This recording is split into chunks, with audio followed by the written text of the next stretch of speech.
umebarikiwa, balance the two. Mimi nimebarikiwa, I am blessed man, very. Nina mikono mbili, nina mkono wa Mungu na mkono wangu. Nafanyaka kazi zote mbili, na lazima niangalie kila mwaka kwa Mungu nimefanya nini na kwangu. Mimi sitaki nikiwa msee nije kwa asubuhi mnichagie. Don't chagia me, don't try.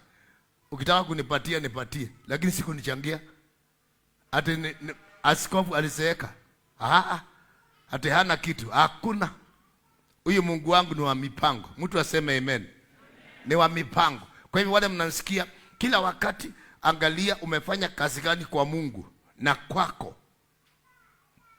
Wale mtakuwa wahubiri, msitegemee wale watu mko nao, wale washida nini, wale wahubiri watakaozaliwa kwako, sababu sometimes system inabadilika. Kuwa na kazi yako. Kuwa na kazi yako. Jenga nyumba yako, jenga nyumba ya Mungu. Umenisikia? Jenga nyumba yako, jenga nyumba ya Mungu.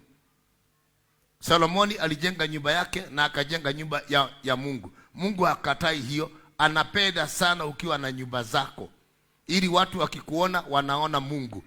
Mtu aliyekuwa anabeba mizigo, aliyekuwa anauza maembe sasa ndio huyo mwenye hiyo gari.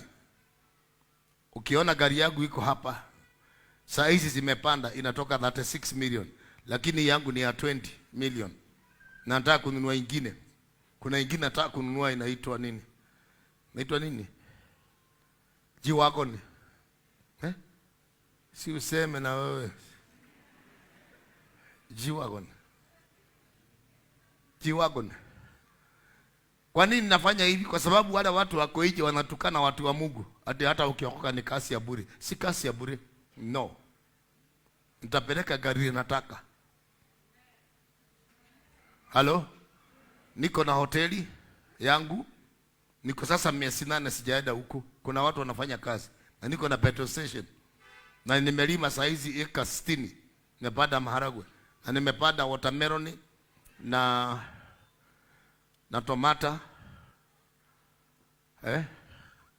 Na kuna mahali nataka kununua ya kanisa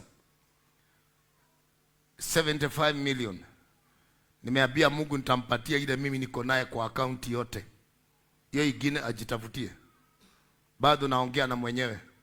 Akikubali akaunti yangu haitalala kitu. Nitatoa zote niweke hapo.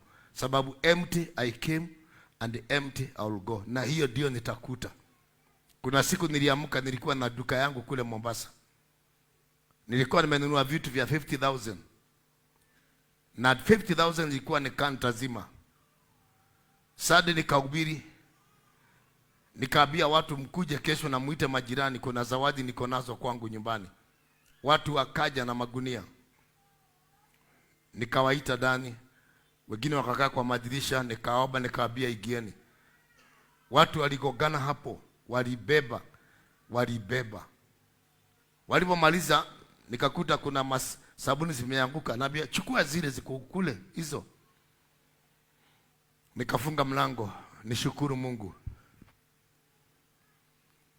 Little knowledge kwa Mungu ni hatari. Sikujua. Sauti ikaniambia, Maina, uguthinika. Maina, utakuwa maskini. Sikujua kwamba si Mungu anaongea. Sasa mimi nikafikiri ni Mungu. Wacha niwe maskini. Wacha niwe maskini. Mpaka nyumba nimeshindwa kulipa. Mpaka nini? Nilienda kufunga. Nafunga siku 6. Sisikii chochote. Nilikuwa napata 100 leo. Kesho sitapata, nitapata kesho kutwa. Na kila 100 nikipata napea mama shilingi 50. Nabaki na 50. Gari ilienda, pikipiki zilienda. Hata watu walikuwa nasema huyu ni korogwa, amerogwa. Sometimes unaweza ukapitia mambo. Inasema maandiko Isaiah 30:20 ama 20:30. The Lord will make you go in difficult situation. Bwana atafanya upitie mambo magumu. Marafiki wataenda, watu wataenda. Lakini ukishikilia neno lako, my dear brother and sister, utaona Mungu. Nikakaa kama mwaka 2 hivi. Sasa nikaanza kupata hii breakthrough niko nayo. Tangu nilipotoka naendaga hivi. Sijainama hivi. spiritually and physically. Wale mnanisikiliza